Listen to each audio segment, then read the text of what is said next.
What is up, everybody? It is Alex from Heavy New York calling from Zoom again, and this time we are here with the one and only Jamey Jasta. Thank you so much for being on the show. It's great to have you here, man. My pleasure, Alex. How you been, man? Been all right, man. Been all right. It's so great to have you here. I can't tell you how many times I've ripped you off on this podcast. I think for every time I said hard when referencing a band's album, I think I owe you a bit of money now, so I should let you know about that.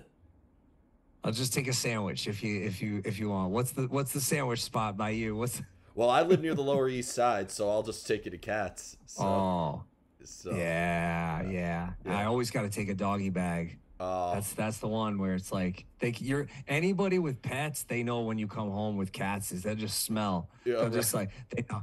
The pastrami, the turkey is like this thick. It's like huge. Oh my god, yeah. I live 4 blocks from the Gramercy Theater, so like all of like the good eateries, like of all cuisines, I'm surrounded by all of it. Uh, so That's great. yeah. That's great. Yeah, but it's so awesome to have you here. We're here to talk about the Milwaukee Metal Fest. This lineup is, as I should say, very, very hard.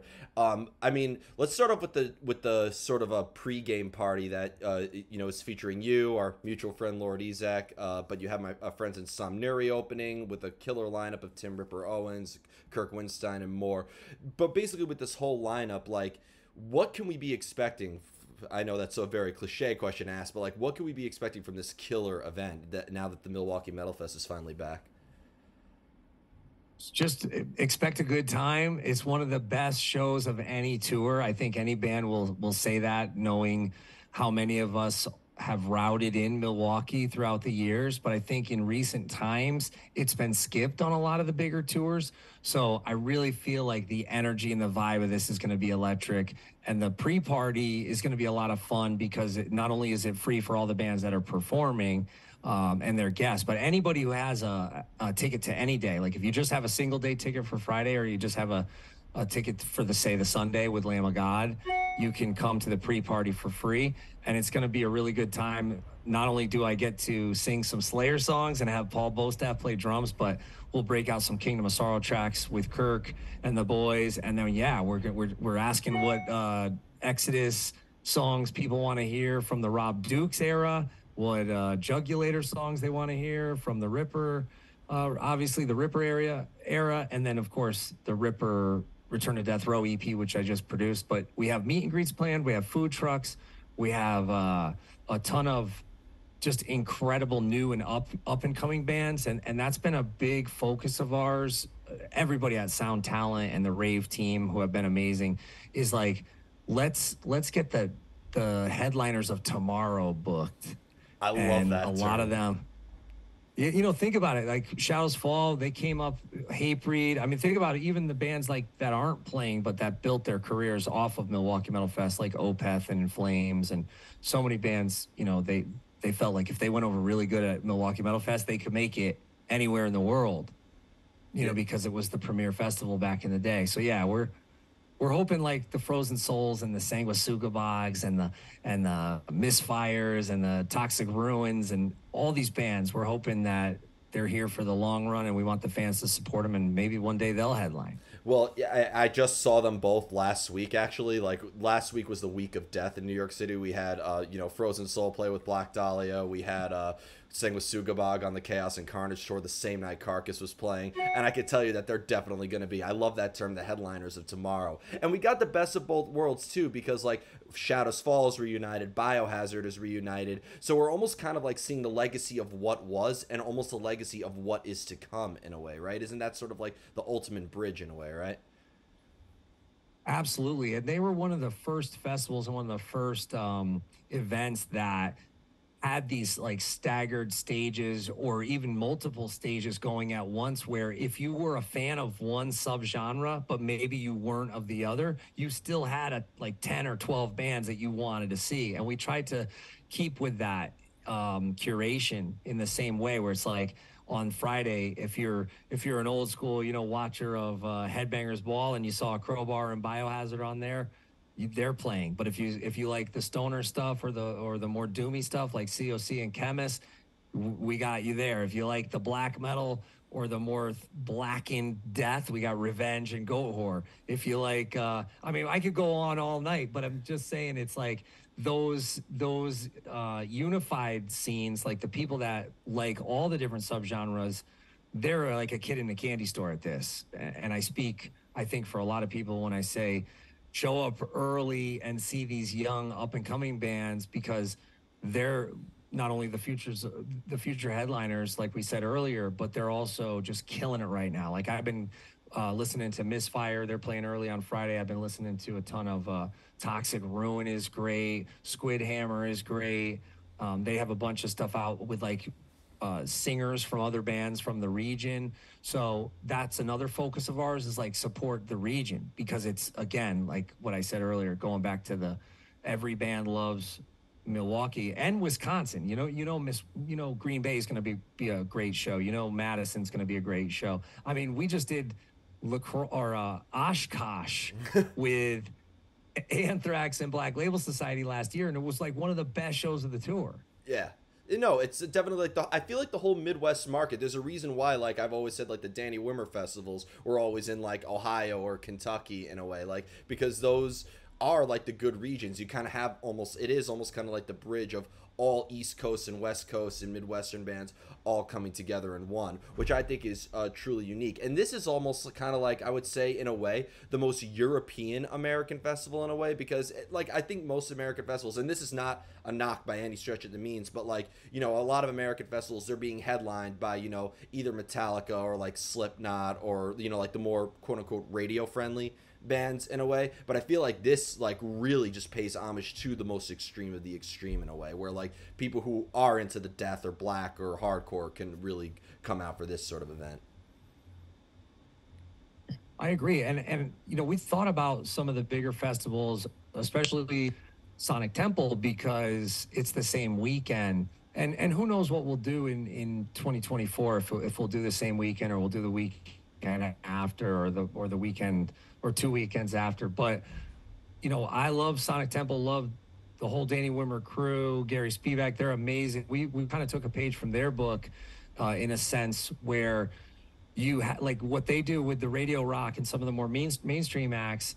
They'll also have, say, like a Suicidal Tendencies or a Hatebreed or a Testament. Yeah. And so that way, if you like both Tool and you like Suicidal Tendencies, this is the show for you. We try to do the same thing, but with the underground, with the black metal, and a bunch of the bands that, wouldn't be booked on a festival like that. Or even a festival like Hell in the Harbor, which is the same weekend. That kind of serves more of the grind and underground death metal, and they have an incredible lineup, and it's going to be an amazing event. And we have some of the similar acts on there, but they're not going to book, say, like an Unearth or a Shadows Fall or some of the metalcore stuff, or even like a band like, say, Dead to Fall, who's coming up from Chicago, hasn't played in like 7 years. They're not going to make the trek to say do a show like in Maryland or somewhere else. So we actually, I think, really lucked out with our lineup,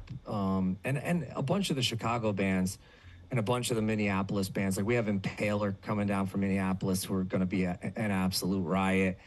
It's really cool, but the future's looking good. We've already sold thousands and thousands of tickets. So if you've gotten your tickets already, we really appreciate you. We couldn't do it without the people who know what kind of value we're trying to bring, right? Yeah. It's like, at the end of the day, you see some of these tours, it's, that's $100, $80, $120, $150 just for 2 or 3 bands. Yeah. It's insane. So it's really insane. And like, this is just this lineup, because again, you have the best of the underground and the best of, like the bigger acts, you could say. And it's funny, my second interview ever on this channel was with Jungle Rot, and we were talking, being that they're from Wisconsin, I was talking about like the Wisconsin metal scene, like, and like I think Misery Signals is from there and November's Doom is from there, but like they were saying, yeah, Chicago has always been kind of like the home turf. They says, yeah, we used to have this thing called Milwaukee Metal Fest, but you might be a little young for that, which I was born in '93, so like I was pretty young for that time period. But like, to kind of hear this come back, like that was the first thing I thought of, like in when this was announced. I was like, that was the first thing I thought of, was hearing about the Milwaukee Metal Fest. I didn't think that it was like, I always heard of the Ozfest or the Mayhem Fest or the Warp Tours. I never really understood that Milwaukee Metal Fest had sort of like its own legacy behind it as well. Yeah, and they're a big part of it, and that's why they were like one of the first bands we reached out to. And then who knows, they could end up being like the people's headliner of the Saturday, just because it'll be such a great hometown return for Dave and the boys, and we're really looking forward to that. But yeah, like November's Doom would be great if we could get them on board. We tried, I think we tried for Misery Signals, and they weren't available. I Yeah. think they were one of the, but we got Misery Index, so. Fair enough. Yeah, Misery Signals would either get confused for Misery Index or Threat Signal. One of those two bands. Like, I've always found that pretty funny too. Like, and I do think of the Lorenzo reference that you came up with, where yours is, ours is. Every time I hear a band with a similar name, you kind of created a psychological complex in that regard. Shout out to Lorenzo. Yeah. We should probably get him there too. We should probably fly him out. Maybe maybe he can come out and do a song with us on the Jasta and Friends jam. But yeah, you're right about jungle rock being a big part of that Midwest scene. I put out their first demo on CD, Skin the Living, back in like late 95, early 96. And so just to have them on the show, but also bands like Broken Hope and up and coming bands like Casket Robbery and Dead by Wednesday, and bands like MRSA's coming up from Florida. We have a ton of bands also who are on tour together that we just lucked out, routed in. So like Obituary, who's alumni of the festival, who also, you know, they got burned by the original promoter, and I know it's water under the bridge now, but that's part of the reason why we wanted to mend fences with a bunch of the acts and a bunch of the venues, and part of the reason why we honored the legacy by going to the rave, you know, just because there was a falling out with the previous owners of the festival and them as well. So it's like we're trying to do as best as we can for the community and for the local and regional scene, but also a bunch of people who worked on the original festival, where it ended kind of unsanctimoniously. Is that the term? Yeah, no, that's always good. You don't like I've always said, like, any festival that ended on a bad note, and I don't want to be the one to mention names, but like, you know, I feel like that's never a good thing for any sort of festival or any sort of event to be ended on a bad note. I feel like it should go out with a bang, and it should go out with, you know, like, you know, the echoing of what made metal so uniting and to begin with. And I also think, you know, it's a way to celebrate the life of, you know, like, there's a lot of people in metal who are sadly no longer with us, and, you know, with bringing out Dark Angel and the Black Dahlia murder, all who had to overcome so much as well, I think it's also a really good way to celebrate not just metal but the lives of the people who influenced it. Yeah, and that was a big thing going into this. Just, you know, I had to thank everybody on my Patreon and everybody who listened to the podcast, because this crazy idea started with Trevor Sternad, and now it's a reality. It's here. Black Dahlia is playing. They're continuing on. So yeah, it's going to be emotional that day. We will have some sort of tribute. We're actually talking to an artist now who might paint a mural of Trevor live like that day. We're just trying to figure out the logistics, and there is this really cool rooftop bar area where we can have it open so we're not breathing like paint fumes. And maybe we'll have the Rob Dukes live podcast up there. We're still figuring out the logistics, but yeah, it's going to be really fun. And I'm trying to actually get my Jasta album out, like a special version of it for the pre-party and for the weekend, because like Scott Ian played on it, Phil Demmel played on it, Zetro, who I wish could be there, he sang a song with me. I'll make sure they send it to you today, but it'll probably end up coming out in July, but I might do a Milwaukee Metal Fest version of it, since we have. Please, I was gonna ask that if you can maybe make like a Jasta, because I've always said that the last two Jasta records, I've always called them Jasta United, because they had like the Roadrunner United effect on it. I've always loved those collaborative efforts, like you know, when you had Phil from All That Remains on one, you had Howard Jones, you had Max Cavalera. Like, I think those are always just so much fun, because like it has, like, when I'm listening to those albums, it does give me the feeling like I'm at a hardcore show and I'm feeling that camaraderie. So we got to make that happen. Thanks. Yeah, and I'm pretty sure that one of the other guests will. I can't say who yet. They might make a surprise. We'll see. There's a lot of moving parts behind the scenes right now, and even though this lineup has been announced for a while, there's some other surprises that will get announced over the next. I don't know when this is going to come out, but I was gonna put it up by midnight, so don't say anything that's great. not allowed to be said on here. Well, we're feeling really good. We're in this for the long run, and I thought, yeah, why not get the record out? Even if we don't get the regular version out until July, get a special version out for Milwaukee Metal Fest, and yeah, just hopefully get some of the 2024 acts confirmed before the fest, so we can announce them at the fest too, and just show everybody we're in it for the long haul. We're already at the point now where the support, we have enough support there now where we're looking at this as like a 5-10 year plan, which is super exciting.